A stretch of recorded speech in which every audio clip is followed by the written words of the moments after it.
All right, well, I am a massive Star Wars fanboy, but not the way that most Star Wars fanboys tend to become. So I'm gonna use this as kind of a quasi review for Mandalorian seasons 1 to 3, as well as Mandalorian Grogu thoughts on the new trailer coming out.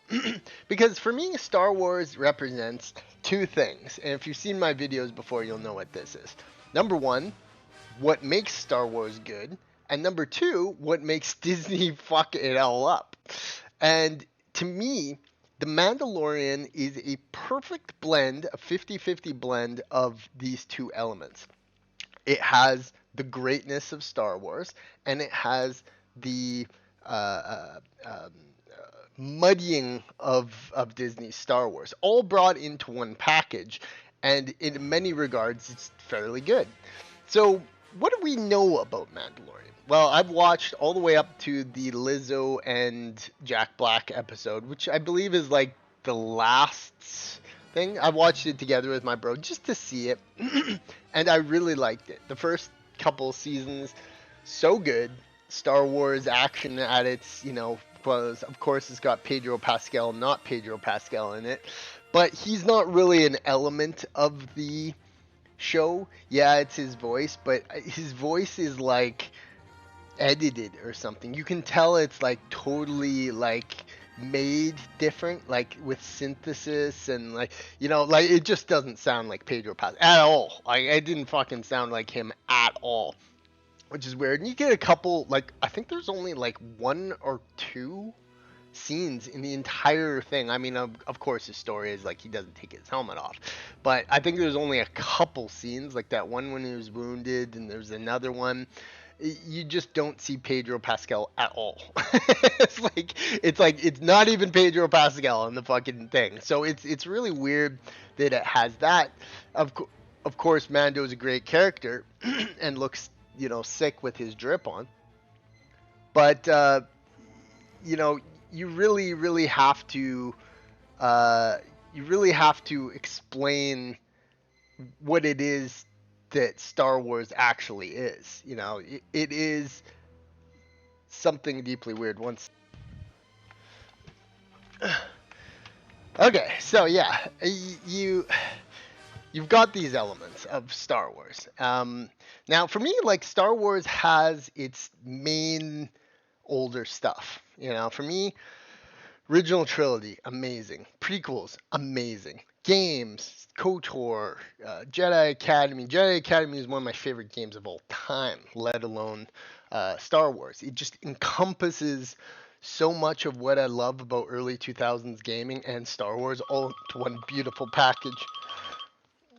So that, like, yeah, you have your older stuff and you have your modern Disney. Now, back in that fateful day that George Lucas became a multi-billionaire and sold off his empire to Disney, we knew we were going to get some bad stuff. Sequel trilogy is terrible. I didn't even watch the third movie. I watched bits of the first and second one. I think I watched the whole first one because the first one for us was the first of the sequel trilogy is really just people in awe. It's just looking like this is what it's going to be. No. And then as we get into the 2020s, we realize the reason Star Wars was so janky, so inauthentic, so out of place looking, so strange. It's the Disney Star Wars way of making Star Wars. It just doesn't necessarily feel authentic. It feels more jaded, definitely more woke. They've doubled down on the wokeness. And if you watch the older movies and the prequels and stuff, there's a diverse cast. But the thing is, it doesn't feel out of place in those earlier movies. In the new stuff, they just go overboard with it. And Mandalorian has sequences and moments in it that are both woke and non-woke. But there are some eye-rolling moments. I mean, of course, there's the awful episode with Jack Black and Lizzo. It's just so terrible, so out of place, and so awful. So, Mandalorian, let's talk about The Mandalorian. Because for me, I watched it and generally didn't really mind it at all. I thought there was some very good parts in it. It has many sequences that themes is kind of what you wanted, that kind of more dark, gritty, take a random story and just make it Star Wars somewhere in the galaxy. But they just couldn't help themselves. They got to bring back Luke Skywalker. Spoiler alert! And in that one season two finale, I think it was, they've got to bring back some of these older characters. Carl Weathers puts on a legendary performance. Rest in peace, Sir Carl Weathers. But for me, it has both. And Gina Carano has an amazing performance in it, I would say. And like I said, Pedro Pascal isn't really Mando. He's just kind of a vessel for it. Uh, yeah, and Esposito is incredible too in it. But like I said, like it doesn't really feel like Pedro Pascal is in this at all because it's just like his voice, which is obviously edited, and you see like one or two of his face. So I feel like Mando is more of just like a guy, a random guy, instead of it's Pedro Pascal. He doesn't encompass the character. He doesn't own the character. It feels like. But I mean, there's some great sequences in this movie. I feel like this is what Star Wars was trying to be, but yet with Disney holding it back. And you got to realize with these Disney projects is that like they it's not just like one person's vision. Like when the trilogy and stuff were coming out, it was George Lucas. It was his vision. He made it. It's his baby. But these types of productions, like even like with Alien Earth, there's just so many people pushing and pulling the strings that it's not generally the idea. But I think one person that held it together was Jon Favreau, of course, obviously. And I think the reason it is so impressive, especially in those early sequences, is because Jon Favreau had a mission. He had an idea.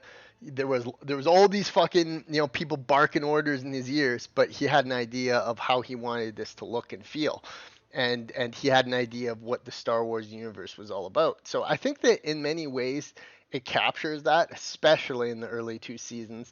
And the third season, although very similar to the other two, definitely you can feel it starting to losing its pace. And of course, like how could you go through it without mentioning the fact that Grogu is just a fucking Grogu is just an absolute creature for the ages. I mean, we got a baby Yoda running around looking absolutely adorable. So I mean, there's nothing. The Baby Yoda is just incredibly well. Now Grogu is just incredibly entertaining to watch him in his little eyes, and he's making all these squeaky sounds. It's awesome to see him. um, but I mean, there was so much fan service. It's just so much Grogu fan service, and I guess that they had to. But did they sell toys? I don't know. I guess they would have. Is there a Grogu toy set that millions of people bought? Probably, because that's like the most marketable toy thing. You got to remember, is that back in the day, of course I was way younger, but back in the day, these types of things, these were all about the toys. They came out a whole line of stuff. They came out a whole bunch of stuff, and you would get your different Mandalorians, and they probably have that now, but obviously a little older. It's not a toy, it's an action figure type people. Probably still collected a lot of this stuff. I've seen collectibles. But it's something that people are excited about. Like I saw when the Acolyte came out, they were like fucking they came out with toys for the Acolyte. Like nobody wants a fucking dumbass Acolyte, whatever her name was. I don't even remember her name. Amanda Stenberg, yeah. That was such an embarrassment to the Star Wars brand. And that was like the other side, like the dark side. Like let's think of Acolyte's dark side, Mandalorian season 1 to 2 delight. And parts of season 3 of course. But I think it really is insane how in that episode with Jack Black and Lizzo, you're just immediately transported out of that since like Lizzo, like she's so annoying, and clearly she doesn't care about Star Wars. She doesn't give a fuck. It's like, we know that. Like it's obvious. And the Acolyte, it's like 90% of the people who worked on Acolyte probably didn't give a shit about Star Wars. They were just there to collect the paycheck. And that's what we got, and that's what it felt like. But I think that in The Mandalorian, there was a lot of people on set. There were a lot of people that knew that, oh yeah, see, look, toy sets. That's pretty sick. I would go for that for sure.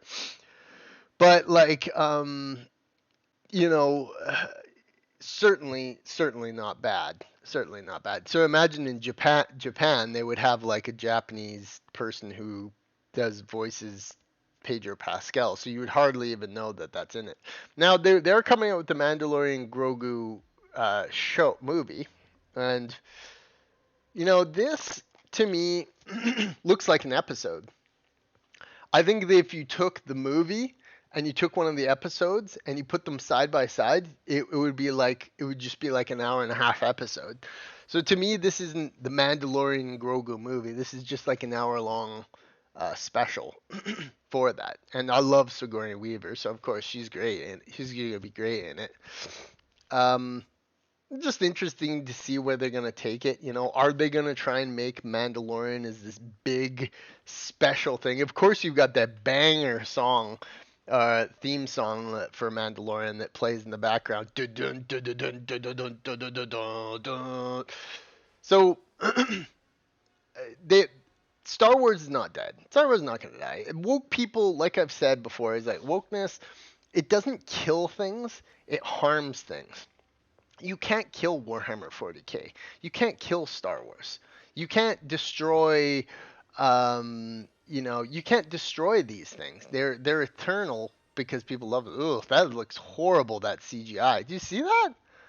Now, I can't be the only one. Watch this. And that's what it is with the CGI in this too, is that I feel like there's such a hit and miss. Look at that. It looks like from a fucking 2010 video game. Yeah, Jesus.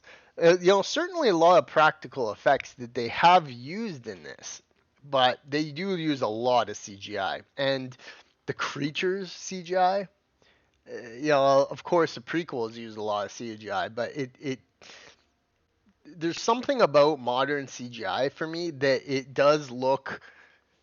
looks tempered, it looks CGI. It was very evident in Alien Earth where you literally it's sometimes CGI kind of blends in. Like Jurassic Park from the 90s is a perfect example. Yeah, there's CGI, but it feels very, very, very authentic still. And yeah, you can point out, but it's CGI in modern era. A lot of these CGI just looks, I don't know how to explain it, so CGI.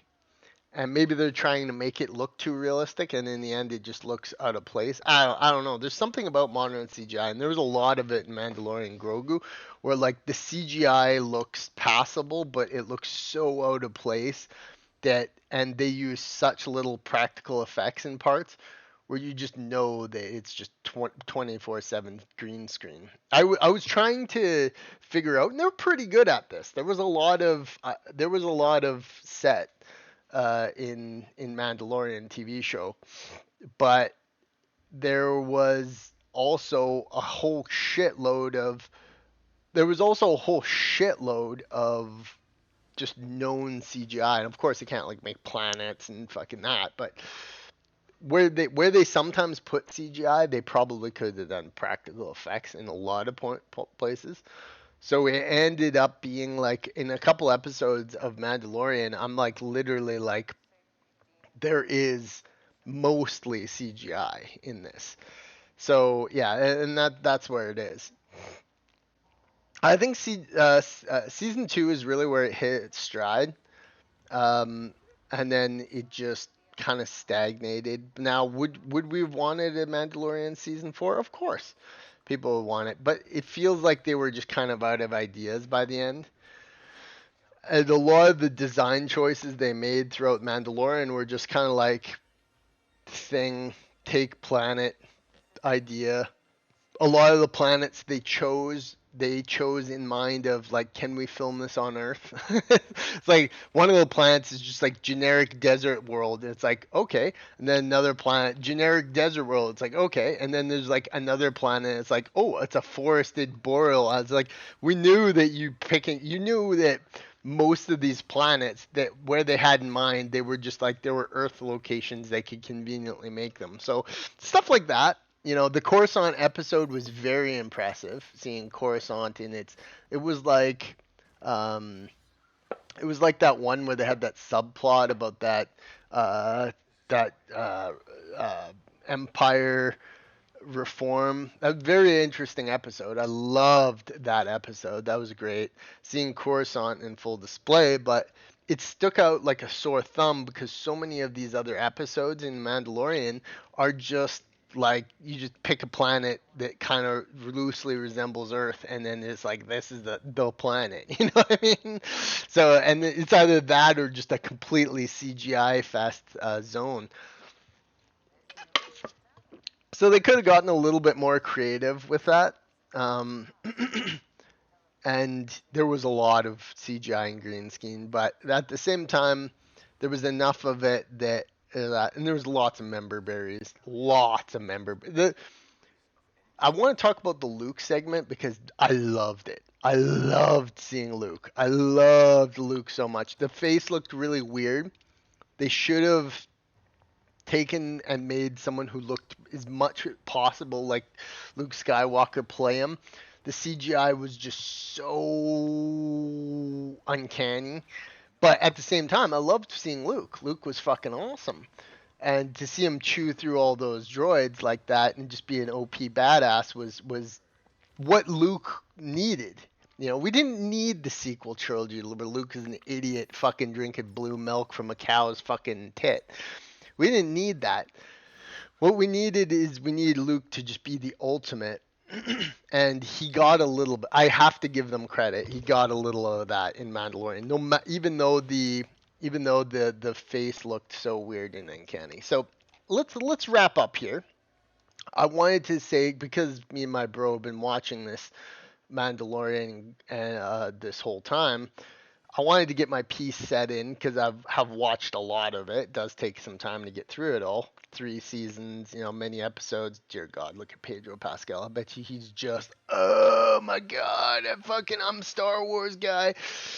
But Pedro Pascal is not Star Wars guy. Star Wars now is this amalgamation of untold tens of thousands of people who have come together and crafted this. And like the original people who made Jedi Academy are a part of the Star Wars universe because there's so many ideas in Jedi Academy and KOTOR that just continue to shape this galaxy full of just innumerable stories because space is so big and people in a far away galaxy cohabitating with aliens in a semi-peaceful state has a lot of interesting stories. But Mandalorian is the antithesis of we can make Star Wars great again.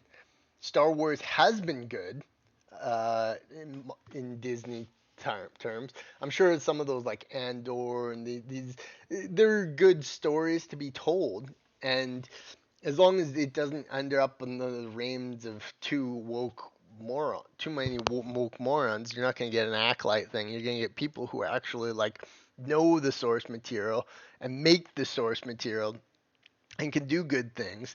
So yeah, I mean, it's the Mandalorian to me is it's not the best thing ever made, but it's way better than we could have gotten. Like way better than could be expected from Disney. So it has its merits. It is a entertaining show. If you like Star Wars enough and you don't hate Disney with a burning passion too much, I mean I hate Disney with a burning passion, but this gives you some hope that some people who are kind of cool will end up taking its reins. And Star Wars could go anywhere from here. I mean, we're entering in the age of wokeness is really getting pushed to the wayside, both politically and culturally. So as they start to push this stuff away, we're starting to get some good stories. Not to say that Mandalorian was fully infested with some woke, or at least wokeness, but you can tell that it was pushed enough to the side for it to be good. Because if fucking what is her name, Leslie Headland got her way in this, you'd have Grogu identifying as a pansexual. You'd have fucking Pedro Pascal would be Terry Crews, which would be awesome, but hilarious that they did it. You're not overly bad here. They're not overly bad. It's the same way I feel about Alien Romulus. Alien Romulus certainly had its flaws, but it could have been way worse. And you can't really fault them for having something that's averagely entertaining. It's sci-fi goodiness. You can't complain. And Mandalorian had some really, really great high points, and it's worth meriting. It is worth saying Disney, okay, George Lucas wasn't going to make any more Star Wars. No more Star Wars, no more TV series, nothing. Sorry, case closed, we're done. Which would have been a BS move. But he decided to say, yeah, fuck it. The people want more of this. Sure, here we go. And Disney just like fucking splooge all over as much Star Wars as probably. We're going to have Star Wars here, there, Star Wars everywhere. And we've gotten a lot of crap, but we also got the Mandalorian out of it. So, and we could get an amazing game. We could have been getting. I haven't been interested in any of the new modern Star Wars games. Maybe a little bit of that. What was that one where you're that one guy? Not the Kyle Kestis one. It was like came out in the early 2010s. It was like the long and the short of it realistically is Mandalorian could have been worse, and somehow it wasn't. So I think that Mandalorian Grogu could be good, but it's gonna feel just like more Mandalorian. So you can't really fault it for that. And yes, I'll ha- I'll hand it to Pedro Pascal, who has anxiety and somehow gets away with fondling women on camera.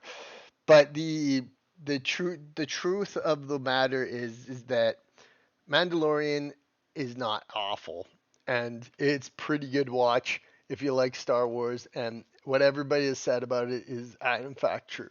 It's not a bad thing, but it certainly has faults. It's an interesting, worthwhile watch. That's it. That's probably what Mandalorian Grogu will be all about. So yeah, that's my thoughts on Mandalorian Grogu movie, and the Mandalorian series. Peace out.